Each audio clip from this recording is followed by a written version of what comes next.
আসসালামু আলাইকুম ওয়া রাহমাতুল্লাহি ওয়া বারাকাতুহু। ওয়াজটা যদি ভালো লাগে তাহলে একটা কমেন্ট কইরা যায়েন। আল্লাহ তাআলা আমাদের সবাইকে কুরআন ও সুন্নাহ অনুযায়ী চলার তৌফিক দান করুন, আমিন।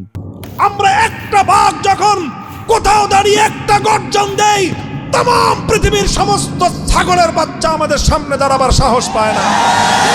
আল্লাহ পাক বাঘকে যেই শক্তি দিয়ে সৃষ্টি করেছেন, বাঘ যদি সেই শক্তি নিয়ে একবার মাঠে দাঁড়িয়ে যায়, ছাগলের দল মাঠে দাঁড়াবার কোশ্চিন গেলেও হিম্মত এবং সাহস পাবে না। দেখেন, এক লোক জঙ্গলে গেছে কাঠুরিয়া কাঠ কাটতে। তো জঙ্গল থেকে ফেরার সময় সে দেখে যে জঙ্গলের এক জায়গায় একটা বাচ্চা বাঘ পড়ে আছে, ছোট বাঘ। বাঘিনী হয়তো কোথাও গেছে শিকার টিকার করতে, ওই বাঘের বাচ্চাটা বাঘিনী থেকে তার মায়ের থেকে আলাদা হয়ে গেছে। এখন কাঠুরিয়া বাঘের বাচ্চা পাইছে, ছোট বাচ্চা, শখ করে এটাকে কোলে করে বাড়িতে নিয়ে আসছে। কারণ বাঘের বাচ্চা তো বাড়িতে আনছে, কিন্তু বাঘের বাচ্চাকে খাওয়াইবে কি, পালবে কেমনে? এখন চিন্তা করতেছে যে বাঘের বাচ্চাকে পালা যায় কেমনে। ছোট বাচ্চা মায়ের সাথে থাকে, মায়ের দুধ খায়। এখন হঠাৎ তার মাথায় একটা বুদ্ধি আসলো যে আমার কাছে তো এই বাঘের বাচ্চার মা নাই, কিন্তু আমার ঘরে তো ছাগলের বাচ্চার মা আছে। কি আছে? কারণ ছাগল বিয়েছে, ছাগল আছে 2-3টা বাচ্চা। তো চিন্তা করলো দেখি তো এই বাঘের বাচ্চারে নিয়ে ছাগলের দুধ খায় কিনা। তো সে বাঘের বাচ্চাটার মুখ নিয়ে ছাগলের ওলানের মধ্যে লাগাই দিছে। তো ওলানে লাগাইতেই ওর মুখের মধ্যে ছাগলের ওলান থেকে দুধ আসছে। এখন বাঘের বাচ্চা তো দুধ খাওয়া শুরু করছে। ওর হলো পেটে ক্ষুধা, খাওয়ান দরকার। এটা কি বাঘের দুধ না ছাগলের দুধ, এটা ওর জানার দরকার আছে। কি বলেন? তো ছাগলের দুধ খাওয়া শুরু করছে। ছাগলের দুধ খেয়ে মোটামুটি ও ভালোই। লোকটা দেখলো যে যাক, তো একটা ব্যবস্থা হইল যে বাঘের বাচ্চা ছাগলের দুধ খায়। এখন এইভাবে দিন যায়, রাত কাটে। ছাগলের বাচ্চার সাথেই রাত্রে ঘুমায়, ছাগলের বাচ্চার সাথেই দিনের বেলায় ঘোরাফেরা করে, ওই ছাগলের বাচ্চার সাথেই ছাগলের দুধ খায়। এইভাবে দিন গড়ায়, মাস গড়ায়া বেশ অনেক দিন চলে গেছে। কয়েক মাস যাওয়ার পরে ছাগলের বাচ্চাও বড় হয়েছে, বাঘের বাচ্চাও বড় হয়েছে। তো ছাগলের বাচ্চা একটু বড় হইলেই তো ছাগলের বাচ্চার মাথায় শিং গজায়, গজায় না? ছাগলের বাচ্চার মাথায় যখন শিং গজায়, তখন দেখবেন নতুন নতুন শিং গজাইলে ছাগলের বাচ্চার একটা প্রবণতা তৈরি হয়, খালি গুতাগুতি করে, ত্রিং বিরিং বেশি করে, যার তার সাথে গিয়ে গুতাগুতি লাগে। নিজেরা গুতাগুতি করে, কুত্তা পাইলে কুত্তার সাথে গুতাগুতি লাগে, বেড়ার সাথে গুতাগুতি লাগে, গাছের সাথে গুতাগুতি করে। এটা হলো ছাগলের বাচ্চার স্বভাব। ব্যাঙ যেরকম নতুন পানি পেলে লাফায় বেশি, রাজনৈতিক পাতি নেতারা ক্ষমতার গন্ধ পাইলে লাফায় বেশি, ছাগলের মাথায় শিং গজাইলে লাফায় বেশি। কুনা ব্যাঙ, রাজনীতির পাতি নেতা, ছাগলের বাচ্চা, তিনটার একই চরিত্র। এখন যখন ছাগলের এই শিং গজাইছে, ও তো খালি গুতাগুতি করে, একটা আরেকটার সাথে গুতাগুতি লাগে, বাঘের বাচ্চার সাথে গুতাগুতি লাগে। এখন বলেন, বাঘের বাচ্চার মাথায় তার শিং গজায় না, বরং বাঘের বাচ্চার মাথাটা একটু তুলতে নরম নরম। তো ছাগলের বাচ্চা গুতা দিয়ে মজা পায়, নরম জায়গায় গুতা দেয়, দেখে শিং ঢুকে যায়, ও খুব মজা পায় ছাগলের বাচ্চা। এখন বাঘের বাচ্চাও ছাগলের বাচ্চারে দেখা ও গুতা দিতে আসে, ও গুতা দিয়ে উল্টা ব্যথা পায়, কারণ ওর মাথায় তো কি নাই, শিং নাই। এখন বাঘের বাচ্চা খালি কান্দে আর আল্লাহর কাছে দোয়া করে যে আল্লাহ তুমি আমার 2টা শিং দাও। কি দাও? আচ্ছা আপনারা বলেন তো, বাঘের বাচ্চা কতদিন দোয়া করলে আল্লাহ শিং দিবে ওর মাথায়? ভাই, বাঘের বাচ্চা যদি কিয়ামত পর্যন্ত দোয়া করে, আর আমাকে বড় বড় হুজুরদেরকে দিয়ে যদি খতম পড়ায়, মিলাদ শরীফ পড়ায়, দোয়া করায় যে হুজুর দোয়া করে দেন আমি বাঘের বাচ্চা, আমার মাথায় তো শিং নাই, আল্লাহ যেন 2টা শিং দেয়, আল্লাহ দিবে শিং? আরে ভাই, বাঘের বাচ্চার মাথায় কি শিং হবে নাকি? কিন্তু বাঘের বাচ্চা তো বুঝে না, ও মনে করতেছে শিংয়ের মধ্যেই সব শক্তি। ছাগলের মাথায় যেহেতু শিং আছে, এই জন্য ছাগল শক্তিশালী, আমার মাথায় যেহেতু শিং নাই, এই জন্য আমি দুর্বল, এটাও ভাবে। এইভাবেই ওর দিন কাটে খুব দুঃখে, যে মাথায় কি নাই, শিং নাই। তোর ছাগলের বাচ্চারা খুব মজায় ওরে নিয়ে, মানে ওরে নিয়ে খেলে। ওরে পাইছে একটা বোকা, যেরকম নাদুস নুদুস বড় সড় শরীর, মাথায় নাই শিং, মারে গুতার কান্দেও। একদিন মাঠের মধ্যে এরকম ছাগল চড়তেছে, সব ছাগলের পাল মিলে এই বাঘের বাচ্চাটারে নিয়ে তামাশা করতেছে। একজনে মাথার মধ্যে গুতা মারে, ও কান্দে। পিছন দিক থেকে লেজের মধ্যে, পাছার মধ্যে আরেকজনে গুতা মারে, ও আবার ঘুরে দাঁড়ায়, পিঠের মধ্যে আরেকটা ছাগলে গুতা মারে। এই সব করতেছে, সব ছাগলের বাচ্চারা নাচতেছে আর বাঘের বাচ্চাটা কাঁদতেছে। দূর থেকে একটা বড় বাঘ এই দৃশ্যটা দেখছে। এই দৃশ্য দেখে তো বাঘ থক হয়ে গেছে। এই যেটা পড়লো কোন কলিকাল, ছাগলে চাটে বাঘের গাল। হ্যাঁ, এমন দিন আসলো যে ছাগলের বাচ্চার গুতা খেয়ে বাঘে কাঁদতেছে। কন এটা দেখে সহ্য হয় বাঘের? তো বড় বাঘটা সামনে আসছে ঘটনাটা দেখার জন্য। এটা কিরকম কাহিনী? ছাগলের এরকম সাহস যে বাঘের বাচ্চা নিয়ে তামসা করতেছে। তো এই আস্তে আস্তে বড় বাঘটা সামনে আসছে, আইসা একটা গর্জন, বাঘের গর্জন শুনছেন কোথায় ভাই? চিড়িয়াখানায় যেই বাঘের গর্জন শোনা যায় এটা তো মরা বাঘ। এটা মরা বাঘ না? বলবেন যে মরা খেয়ে তাজাই তো। আরে ভাই, তাজা মানে কিরকম? এটার মধ্যে তো খাঁচার মধ্যে বন্দি করে রাখছে। এটারে খাঁচার মধ্যে বন্দি করে রাখছে, খাওয়ায় কি করে?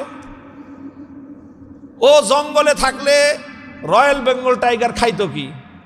সকালবেলা একটা হরিণ, দুপুরবেলা একটা মহিষ, রাত্রেবেলায় একটা এরকম ছাগল বা গরু একটা কিছু ধরে খায়। সকালের ব্রেকফাস্ট হয় হরিণ দিয়া, দুপুরের লাঞ্চ আর মহিষ দিয়া, খাসি দিয়া বা গরু দিয়া, আর রাতের ডিনার হয় আর একটা ছাগল গরু একটা বড় কিছু দিয়ে।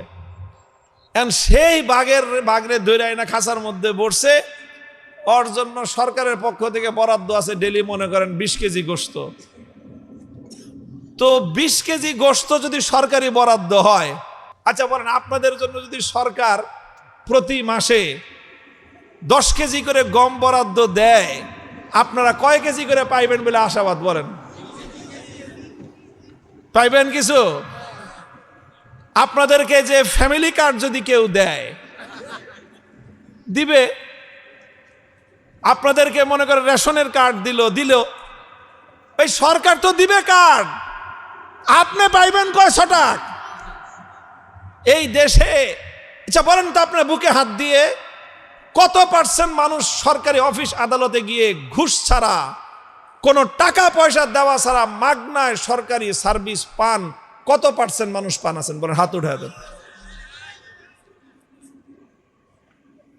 মানুষ না খেয়ে মরে, তারপরে তো মানুষের গম খেয়ে ফেলায়।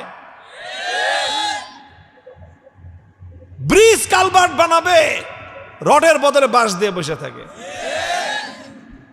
তাইলে এই যদি হয় মানুষের সাথে আচরণ, চিড়িয়াখানার বাঘের সাথে কি করে ওরা? আর বাঘে তার কইতেও পারে না তুই আমার গোশত মেরে খাইছস।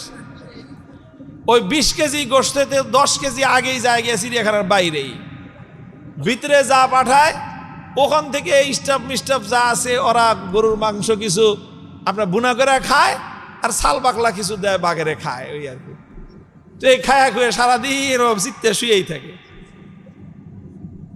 এরপরে এই বাঘরে যদি কেউ খোসা মারেন, তাহলে দেখেন বাঘের তাকাইলে আপনার কলজে পানি শুকায় যাবে।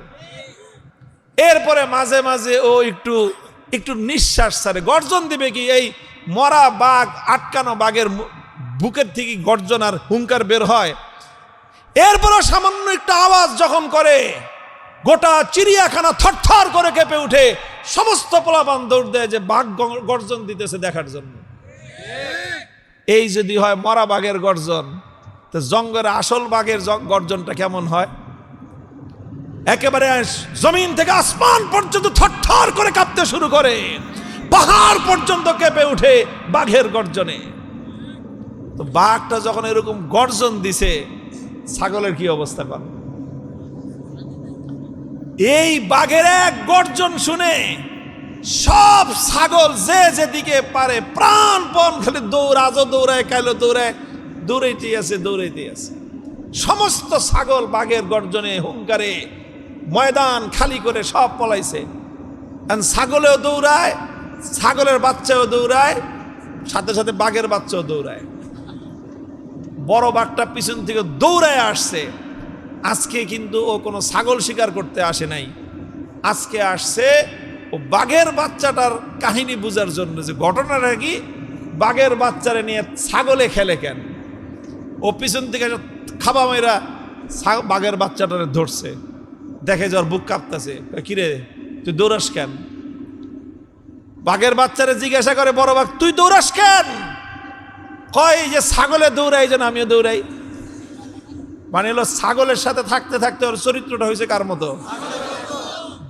এই সঙ্গ দোষে রঙ্গ ধরে। সঙ্গ দোষে তুমি ছাগলের সাথে থাকলা, তুমি বাঘের বাচ্চা হইলে কি হবে? তোমার চরিত্র হবে ছাগলের মতো। কুত্তার বাচ্চার সাথে থাকলে ছাগলের বাচ্চা হইলে কি হবে? ওটা হবে কুত্তার বাচ্চার চরিত্র। বাঘের বাচ্চা কুত্তার বাচ্চা থাকলে, সাথে থাকলে ওটার চরিত্র হয় কুত্তার বাচ্চার মতো। বাঘের বাচ্চা ছাগলের সাথে থাকতে থাকতে ওর চরিত্র স্বভাব সব কিছু হয়ে গেছে ছাগলের মতো। ও এখন চিৎকার আর হুঙ্কার শুনে থরথর করে কাঁপতেছে। বাঘের বাচ্চা কয় যে তুই কাঁপস কেন, তুই দৌড়াস কেন? কয় ওর যেই আওয়াজ তুমি করছো, এই আওয়াজ শুনে না বুক কাঁপতেছে, আমার তো শ্বাস বন্ধ হয়ে আসতেছে, এত জোরে আবার আওয়াজ করে। বাঘে বুঝতে পারছে কাহিনীটা কি, যে ওই বাঘের বাচ্চা কোনোদিন বাঘের গর্জনই শুনে নেই। ও ধরে ফেলছে ঘটনাটা কোথায়, কেন এই বাঘের বাচ্চারে নিয়ে ছাগলের তামাশা করতে পারে, কারণটা কি? কারণ একটাই ধরে ফেলছে, ওই বাঘের বাচ্চা নিজে নিজের চিনে না। ও যে কি জিনিস ও নিজে জানে না, ও আত্মপরিচয় জানে না। ও দোয়া করতেছে আল্লাহর কাছে যে আল্লাহ আমার মাথায় দুটো শিং দাও। আরে বলদ জানি কথাকার, আরে ছাগলের শক্তি ওর শিংয়ের মধ্যে, বাঘের শক্তি কি ওর শিংয়ের মধ্যে থাকে?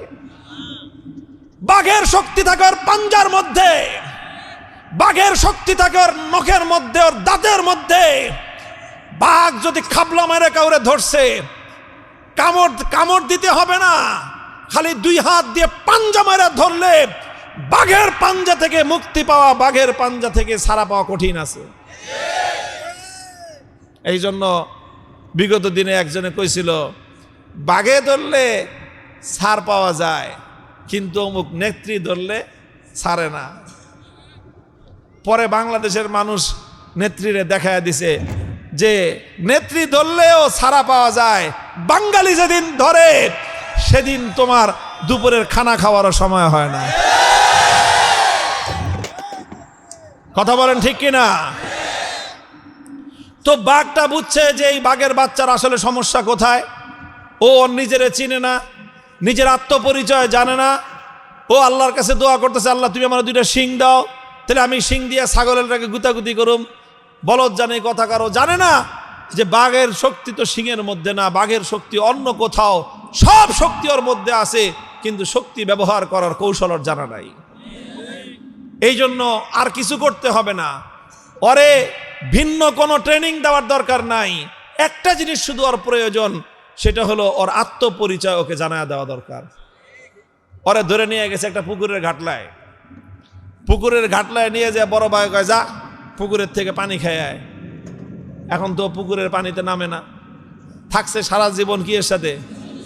ওর চরিত্র হচ্ছে ছাগলের মতো। ছাগল তো সহজে পুকুরের ঘাটলায় নামে না, গলায় রশি বাইন্দা টানবেন, ওর গলা ছিঁড়ে যাবো গিয়া, কিন্তু ছাগল নামে না পুকুরের পানিতে।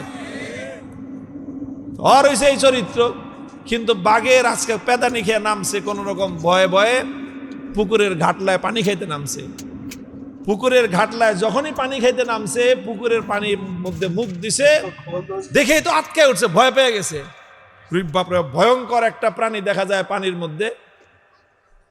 পরে ভালো করে দেখে যে ও মুখটা কাছে নিলে পানির মুখটা কাছে আসে, ও দূরে নিলে পানির মুখটা দূরে চলে যায়। পরে অনেকক্ষণ ছেড়ে, আরে এটা আমারই চেহারা, এটা আমার চেহারার মতো দেখা যায়। ভালো করে তাকে দেখি, ওরে বাপরে বাপ, আমি তো ভয়ঙ্কর জিনিস। ও নিজেকে পুকুরের স্বচ্ছ টলটলে পানির মধ্যে নিজের চেহারা দেখার পরে ওর ভাবসাব বদলে গেছে। পানি পুনি খায়, এখন যখন বুক ফুলে আইতেছে, ডরায় না। বড় বাঘটা বুঝতে পারছে যে কাম হয়ে গেছে। পরে জিগা কিছু দেখছস? হ্যাঁ ওস্তাদ দেখছি। এখন সাহস নিয়ে কথা কয়। কি দেখছস? ওস্তাদ নিজের চেহারাটা দেখলাম। কি দেখলি? তোর চেহারা ছাগলের মতো। না ওস্তাদ, আমার চেহারা তো ছাগলের মতো না, আমার চেহারা বস্তমার মতো। বস্তমার মতো আমার চেহারা। এবার বড় বাগে কইছে, হ্যাঁ এবার লাইনে আইছস তুই। দেখ তোর চেহারা হলো আমার মতো, অর্থাৎ আমি আর তুই আমরা হলাম স্বজাতি, এক জাতি। আমরা ছাগলের জাত না, আমরা হলাম বাঘের জাত। আমরা হলাম বাঘের জাত। আল্লাহ পাক আমাদেরকে শক্তি দিয়েছেন ছাগলের মতো সিংহের মধ্যে না। আমাদের শক্তি হলো আমাদের পাঞ্জার মধ্যে, আমাদের শক্তি হলো আমাদের নখের মধ্যে, দাঁতের মধ্যে। আমাদের বীর বিক্রম, আমাদের বীরত্ব হলো আমাদের গর্জনের মধ্যে। আমরা একটা বাঘ যখন কোথাও দাঁড়িয়ে একটা গর্জন দেই, तमाम পৃথিবীর সমস্ত ছাগলের বাচ্চা আমাদের সামনে দাঁড়াবার সাহস পায় না।